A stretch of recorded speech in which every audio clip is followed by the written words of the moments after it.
Днес ще направим един експеримент. Този шоколадов сладкиш е направен само на тиган и без фурна. Правилно ме чухте, само на тиган. При това здравословен, защото имах определени продукти, от които помолих ChatGPT да ми адаптира рецепта за шоколадов сладкиш на тиган. Защо на тиган? Защото понякога нямаме фурна или не искаме да харчим излишно ток. Или пък просто ни се яде нещо бързо и сега. И така, започваме. Първо счупих 2 яйца в една купа и леко ги разбих. В рецептата ще сложа 2 вида подсладител. Едното е захар мусковадо, другото е еритритол. Помолих ChatGPT да ми адаптира общото количество захар, необходимо за рецептата, тъй като имах само 40 грама еритритол и се налага да добавя малко към него. Така че тук имам 60 грама захар мусковадо и 40 грама еритритол, които ги разбивам леко с яйцата.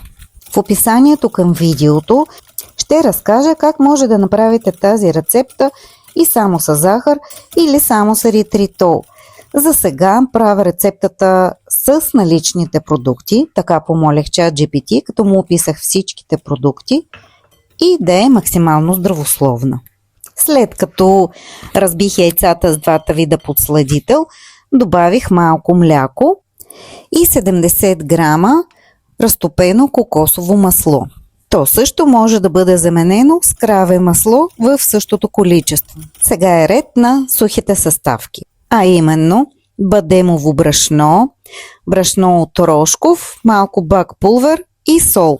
Рошковата е интересна съставка, от време на време прави експерименти с него. Той може да замени в рецептата и част от брашното, и част от какаото, което сложих току-що, и част от захарта. Добавям ванилията и продължавам за рошкова. Той е богат на фибри, съдържа антиоксиданти, без кофеин и с ниско съдържание на мазнини.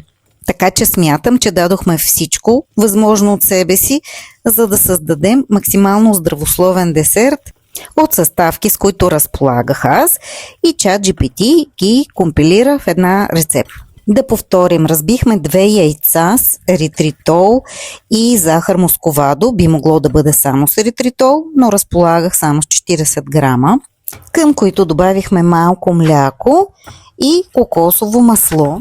Към тях добавихме бадемово брашно и чудесното брашно от рошков, което има естествена сладост и благодарение на структурата си може да замени част от какаото, от захарта и от брашното.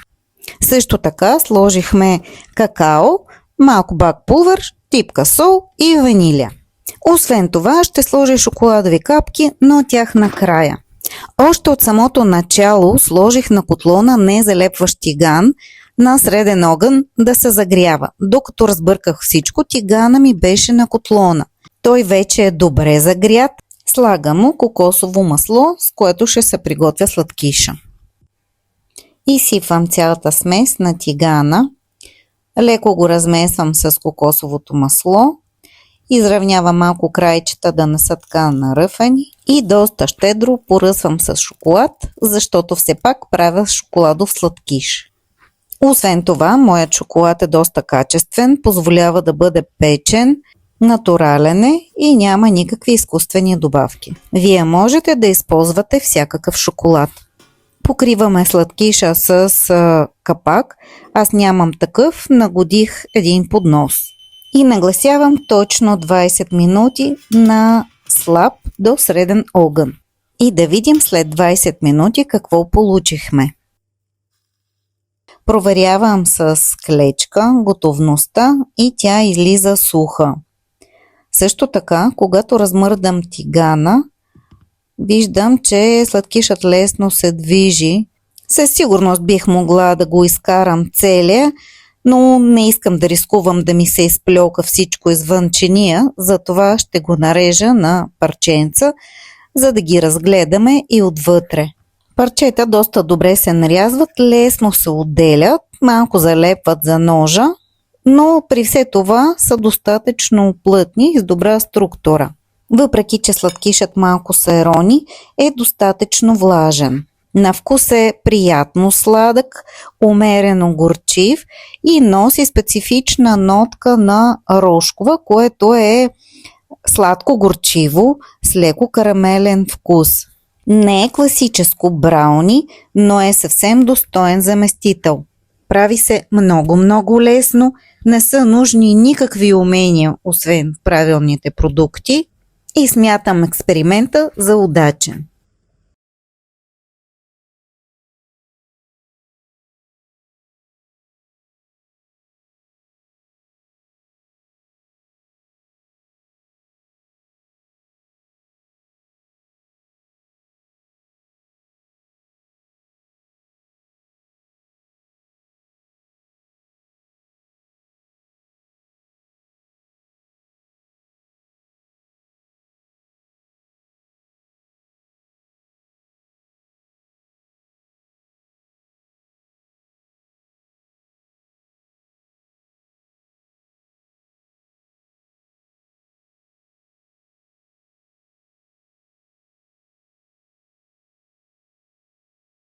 Може да го похапвате с чиста съвест. Не е брауни в истинския му смисъл, но съвсем достоен заместител. Ако обичате лесни и вкусни десерти, може да се абонирате за канала ми. Благодаря!